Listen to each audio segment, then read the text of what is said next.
thank you 'cause everything you made is so beautiful. Every single star and every beat of my heart, and it's beautiful. You made my feet, you made my hands, you made me sing and you made me dance. 'Cause your love is all around me, and your love is so astounding.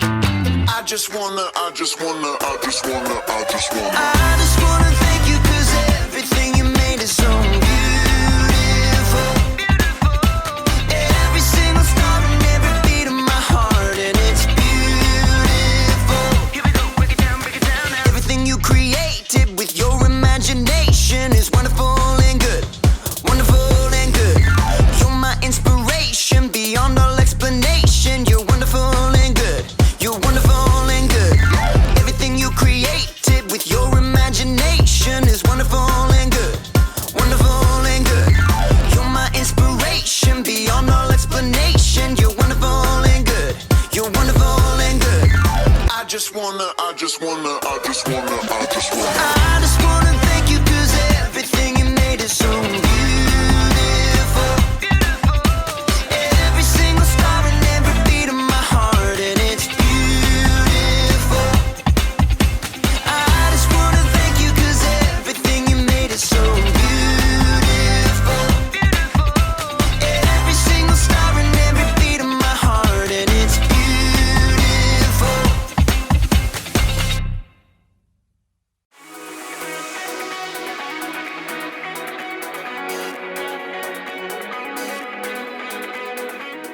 Hey everybody, I'm Graham, candy connoisseur, and I'm here to talk about individuality. Individuality is discovering who you are meant to be so that you can make a difference. Every single one of us is an individual. We were all made by God in our own unique ways. When you look at yourself in a mirror, you can see all the work that went into making every little detail. I see you! And it's not just what you look like that makes you an individual. Your whole personality sets you apart from everyone else in the world. You should really look at yourself sometime. Really look at yourself inside and out. Like when I look at myself, I think I'm pretty cool. Like a big bowl of ice cream.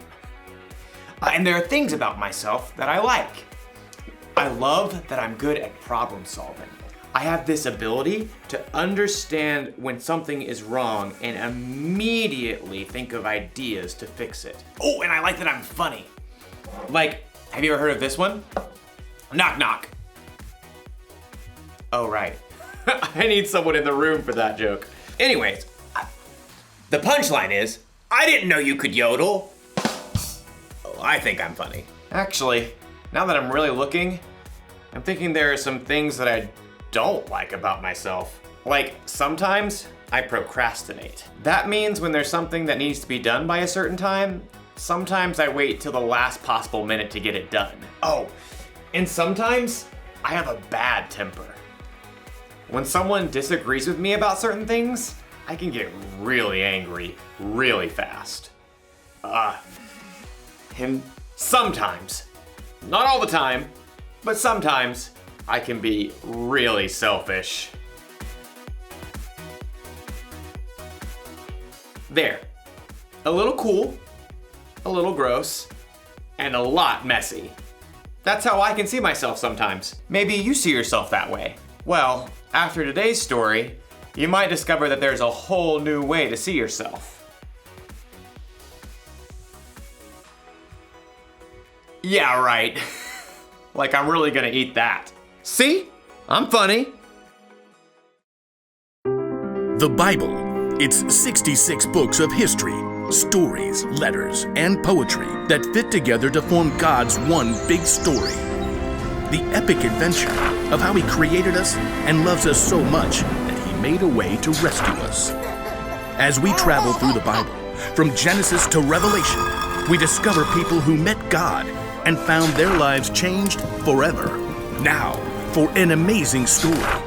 Inspired by the book of Matthew, chapter 9, verses 9 through 13. Everyone in the shore town of Capernaum knew who Matthew was.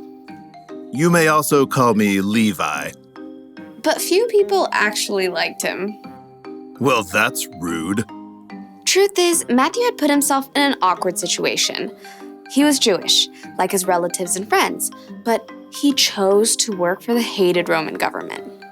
Just trying to make a living. Matthew was a tax collector for the Romans, and tax collectors were known to lie about the amount of money people owed. 5 gold pieces. But it was only 3 last year. 5, and not a shekel less. After collecting money, the tax collectors would keep the extra for themselves. Many of them grew rich by robbing the poorest people in their towns. In fact, tax collectors and sinners were considered to be the same thing. Hey, I work hard. But no matter how hard Matthew tried to polish his own image, deep down, he knew how others saw him. He heard their whispers as he crossed to the other side of the street to pass his booth. I do not know how that man sleeps at night. He's the worst, doing the Romans' dirty work. But one day, the crowds of Capernaum were full of different news. Did you hear about Jesus of Nazareth? The rabbi? He's not only a teacher. This morning, he made a lame man walk. That's just talk. My son was there. He saw it with his own eyes. The whole city was ablaze with the story, and even Matthew, who was tucked away in his tax collector's booth, was fascinated. Maybe the man just had a limp or something? Oh no, this Jesus has real power. He cares about people. Well, maybe. Anyhow, you owe 3 gold pieces. 3? How are we supposed to eat for the rest of the season? Take it up with the governor. I'm just doing my job. I bet Jesus would have something to say to you. Next. Within a short time, the market became even more crowded. Jesus! Jesus is coming this way! From his booth, Matthew craned to see. Though he was curious, deep down, he had to admit that no rabbi would have kind words for him. I'm a fool. Even my own people hate me. Suddenly, the crowds parted. Just down the street, Matthew could see a tall man with a rugged face and piercing eyes. A group of common fishermen followed at his heels. It's Jesus. Matthew watched, waiting for the rabbi to pass him by. Instead, Jesus stopped right in front of Matthew's booth. Rabbi? Jesus looked directly at Matthew, reading every single thought in his heart. Nice day? Not too hot. Not too cold. Jesus kept his gaze fixed directly on Matthew's face. Come, follow me. Shocked, Matthew looked around. The crowd has fallen away. Who? Me? Jesus nodded. Matthew gaped. He had no doubt in his mind that Jesus knew every single thing about him, even everything he'd done wrong. But still, Jesus wanted Matthew to join him. Oh, well, yes. Matthew found himself leaping up from his seat and rushing out of his booth to join Jesus on the street. It's, nearly dinner time. Would you like to eat at my house? To Matthew's amazement, Jesus and his followers turned their steps towards Matthew's home. Quickly, Matthew sent out word to everyone he knew. Come to my house for dinner. Matthew, who had expected to eat alone, found himself hosting the most famous rabbi in town for dinner, along with a ragtag group of fishermen, tax collectors, and other outcasts. Jesus doesn't care what I've done. He thinks I can be better, that I'm worthy to follow him. But while Matthew rejoiced to discover his brand new identity, the city's religious leaders were horrified by what Jesus had done. They sidled up to Jesus' disciples. Why does your teacher eat with tax collectors and sinners? You know, that's a great question. Jesus overheard the religious leaders and answered the question himself. Those who are healthy don't need a doctor. Sick people do. I have not come to get those who think they are right with God to follow me. I have come to get sinners to follow me. Preposterous. From then on, Matthew followed Jesus everywhere. With his own eyes, he had seen more of the things that Jesus had done than nearly anyone else. Near the end of his life, he wrote down all the stories he had witnessed and gathered so that others too could know Jesus.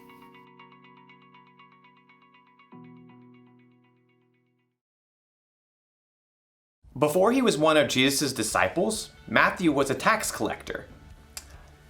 Tax collectors were kind of known for cheating people out of their money. Other people would have called Matthew a sinner, and it would have been true. Matthew, like everyone else in the world, sinned, which means he did things that God wouldn't want him to do. I wonder if Matthew saw himself this way. A little gross, a little messy. He might have felt ashamed, even worthless. But then something happened. He met Jesus. Jesus chose Matthew to follow him, even though Matthew sometimes did things he shouldn't, even though he was a sinner. Jesus wants you to follow him too. He wants you to know him and trust him. And it doesn't matter what you've done or how you see yourself. When Jesus died on the cross, he took the punishment for your sins. You are forgiven, and he loves you just as you are, mess and all. It's almost like when Jesus looks at you, he sees through the mess. He sees past your mistakes. He sees the individual you that God created. When you believe in and follow Jesus, it can help you see yourself through his eyes. And it's so much better that way. The one thing to remember today is this. Knowing Jesus changes how you see yourself. I definitely like myself a lot better without mayonnaise. Blech. I'll see you next time.